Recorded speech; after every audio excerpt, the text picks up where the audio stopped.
alone.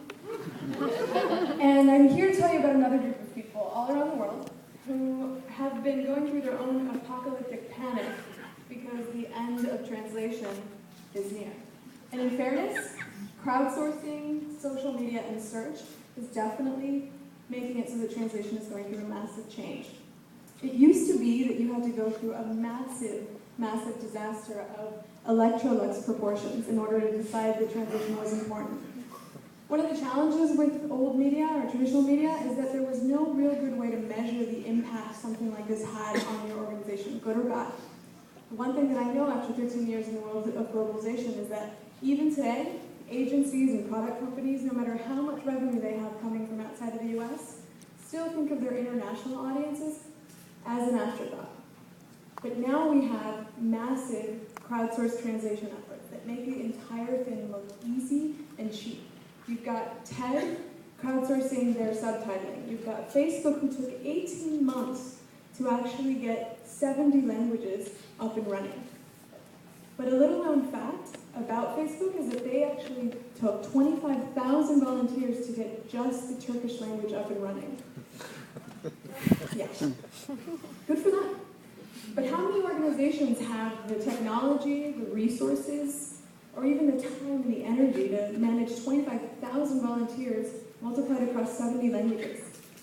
Again, good for them, but not easy and not cheap. And then we have social media. The scary and fun thing about social media is that it's becoming a system of checks and balances. Whether you are Oprah and Shaq catches you with your caps on, or you're Facebook and you get caught with a really, really unfortunate name for the last language that you proposed. That is the N-word.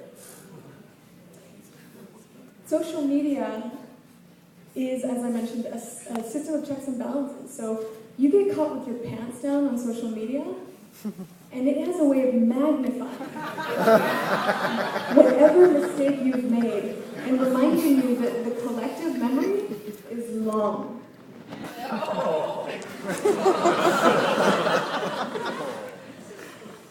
And then we have search. You take a search campaign and you translate your keywords with machine translation and your results will be abysmal, no question. You use a human translator and it's better. The best results that you can get are using an expert in country that knows not just the language, but the culture, the technology, and ideally a little bit about your business. One of the things about this new media is that everything is measurable, unlike the old Electrolux days.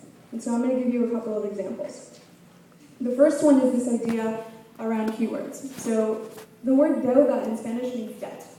You're promoting something around debt, and without having somebody on the ground helping you, you might not realize that debt in Spanish has kind of a negative connotation, a lot more negative than English.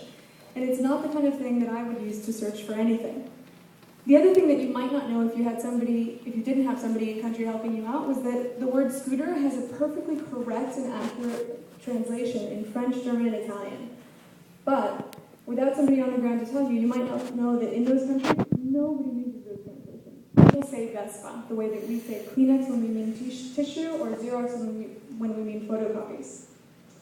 Another example is imagine that you're promoting an event. It's happening in Paris, it's happening a month from now, you have a budget to promote it for the next month.